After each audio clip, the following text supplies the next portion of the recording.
Now, the government has announced the first major contracts for the high-speed 2 rail line between London and Birmingham.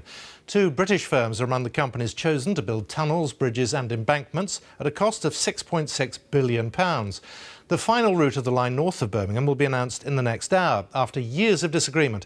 But the first trains aren't expected to actually run until 2026, as Weir Davis explains.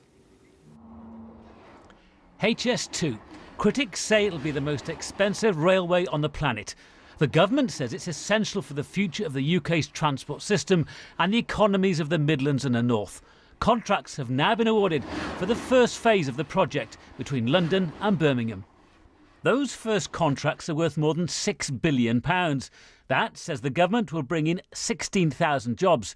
But already 6 years in the planning, the first trains won't be operational until 2026. By which time 300,000 passengers will be riding on the new network each day. Overcrowding and overcapacity on the existing network is why its backers say HS2 is essential. No contradiction, says the government, that it's spending billions on infrastructure at a time when public sector pay is still capped at 1%. We have a situation today where the railways around our big cities are congested, where there's not enough space for all the freight services that would like to use our railways. If we're going to have the capacity we need for the future, we've got to get the express trains off those existing main lines, create more space in London, Birmingham, Manchester, Leeds for commuter trains, and more space to get freight off the roads and onto rail. Large swathes of woodland, farmland and some villages will have to make way for the new line.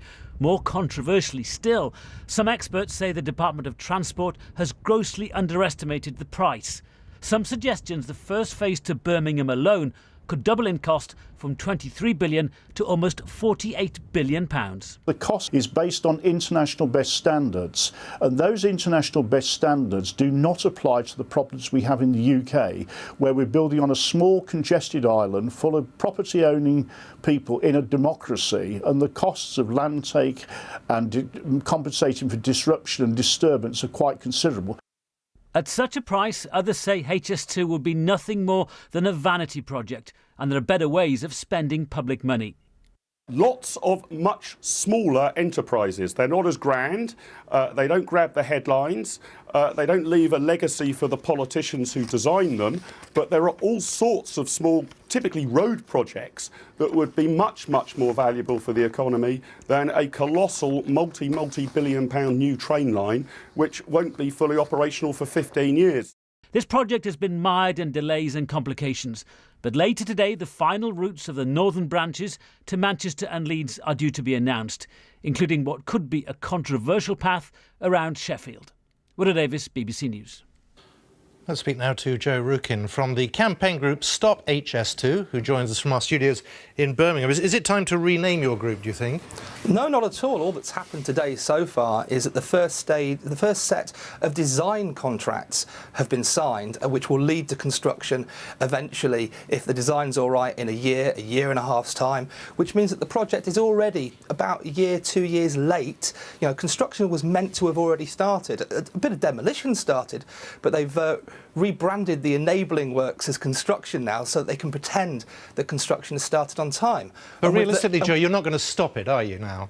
Well, I don't know. The thing is, with a minority government, we're finding that backbenchers on both sides are becoming more emboldened, and the simple fact of the matter is that there are so many better ways of spending this money, whether that's on infrastructure or public services, and it seems ridiculous that potentially, £111 billion could be spent on a vanity project, a fast train for fat cats, a project which will only benefit the richest in society. Well, hang on. It's a project that will be good for the local economy, they say. It's going to create 16,000 jobs. It means better transport links.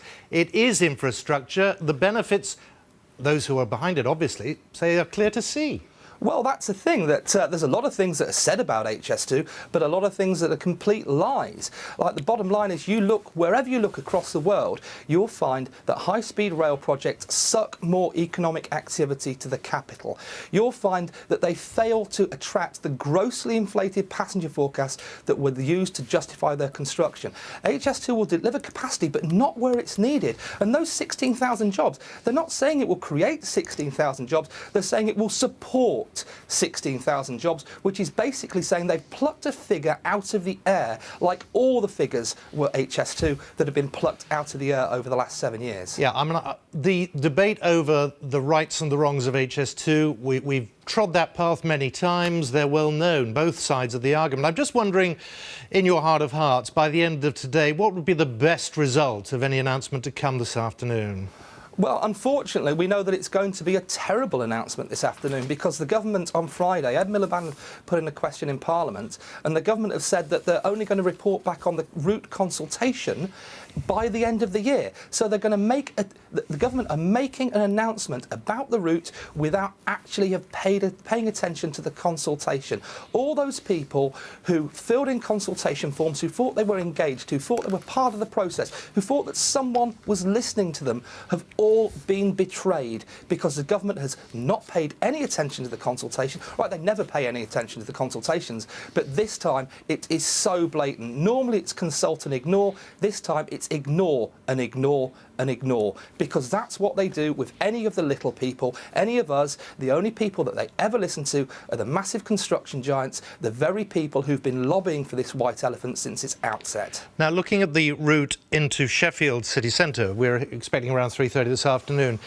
Some concerns still being expressed that a housing estate, the Shimmer housing estate, may end up being bulldozed as a result of an announcement that might go against them. I mean, which would be the better route in for you? Well, no route is a good route. To I knew you were going to say that. I'm just, yeah, what's being said about Brexit.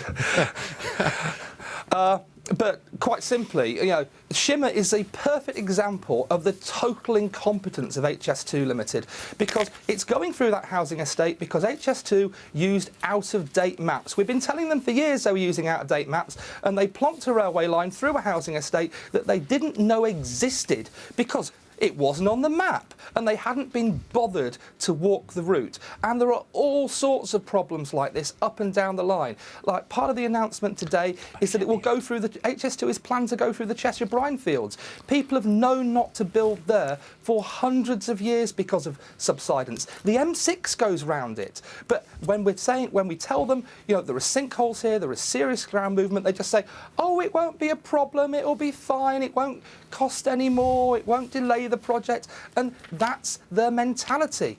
Any criticism whatsoever is just brushed away, and it is stored up for a massive, massive increase in the cost of this idiotic project.